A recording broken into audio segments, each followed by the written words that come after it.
Hello, Persona Gaming, Tommy here bringing you some TDM on Quarry. I will be using the FAL with silencer and AA12 with silencer. Who would use that, huh?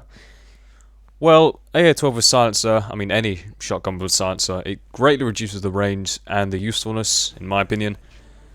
But I have Scavenger, I have Cold-Blooded and Ninja, so I feel like I can sneak up on people and maybe get a couple of sprays on.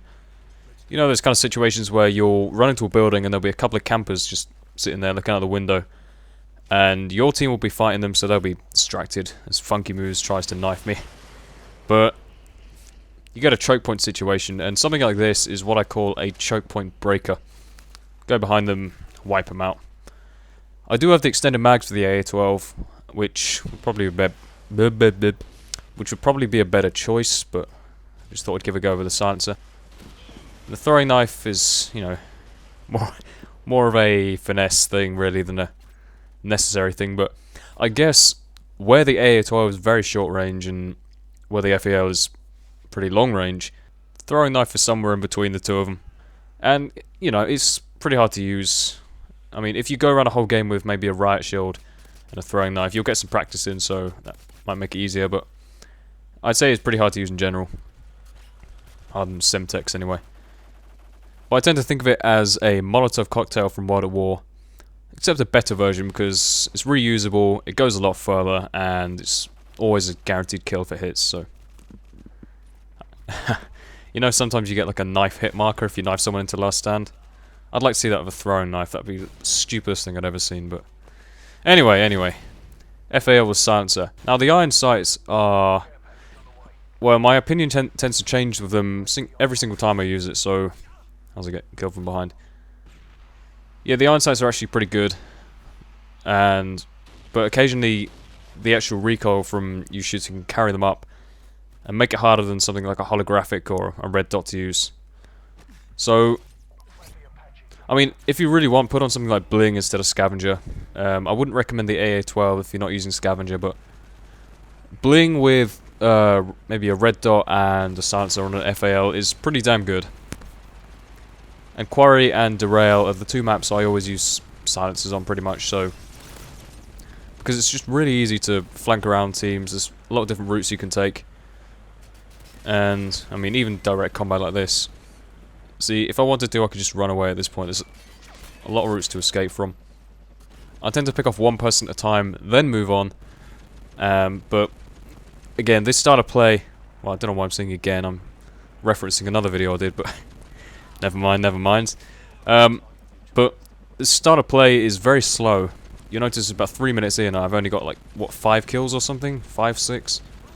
But the idea is you're dying very little, so you're building up the kill streaks. So eventually, towards the end, you'll pick up a lot of momentum and get a lot of kills, so... Which is what we all want. We want a lot of kills.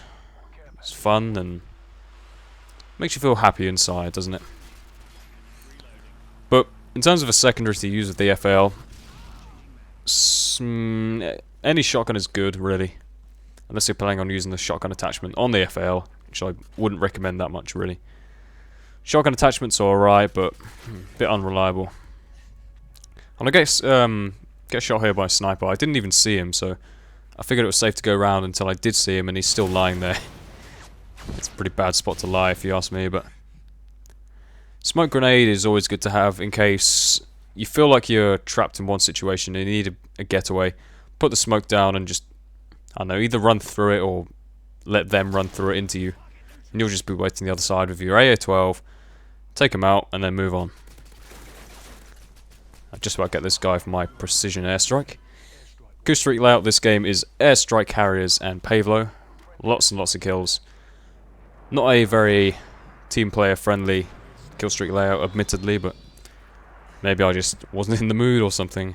I don't really know. I think Funky Moves was going for his that challenge where you get a load of like airdrop crates, so I think he was using all airdrop things, but I don't know. I haven't checked, but anyway, just waiting for my Harry to get me some Pavlo here. There's no point in rushing out and losing your kill streak just to make yourself look better, but you'll see, like, as soon as I have the Pavlo, I'm not really interested in staying alive.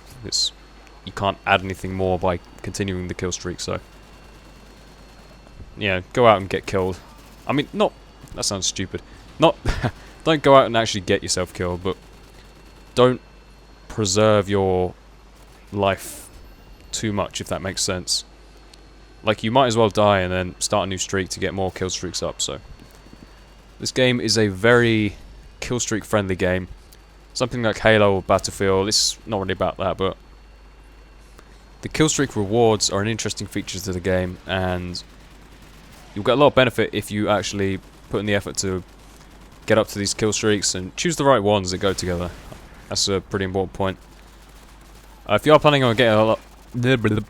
Again, speech fail. I have a problem or something. Pick the ones that go well together, like I picked the Airstrike, the Harriers, and the Pavlo. They do go well, pretty well together. They tend to... One leads to the other, but... Something like UAV, Predator, Harriers is always a good solid setup to use in any game mode, pretty much. Even like Search and Destroy, but... I mean, don't set them too high. If you don't think you can get there, then it's really not worth trying. Too often I see my teammates put on like Harriers, Chopper Gun and Nuke, and then end with a final score of like 10 and 15 or something. I mean, is it really worth trying if you know you're not going to get there? It's, I mean, what I'm saying is there's no need to be flashy and use the highest kill streaks you possibly can. Because even the lower ones, like the UAV, the counter-UAV, they're still good, so it's worth using. And we are getting towards the end of the game here, not really much else to say. Ninja Pro is very, very good if you have a headset. I have a P21. It's, I mean, headsets are basically the equivalent of not having your sister screaming in your ear, which is what I normally have, and having your TV turned up pretty loud, so you don't necessarily need one, it just makes it pretty easy. And having Ninja makes it so you don't have to hear your own footsteps, which is always a good help. And you're not going to get found by people camping with heartbeat sensors and stuff. So yeah, the game is pretty much ended. Sorry it was a pretty slow game in general, but hopefully this final kill makes up for it. I think it was pretty funny. I don't use the FAL for the final kill, I use my AR-12 silencer, but yeah, shooting through the floor. Thanks for watching, guys. Remember to like or dislike the video. I don't mind, it's your choice obviously, but remember to do one of them. And to all Persona Gaming commentators, I would urge you to get out some commentaries as soon as possible, help this channel grow, and thanks, bye.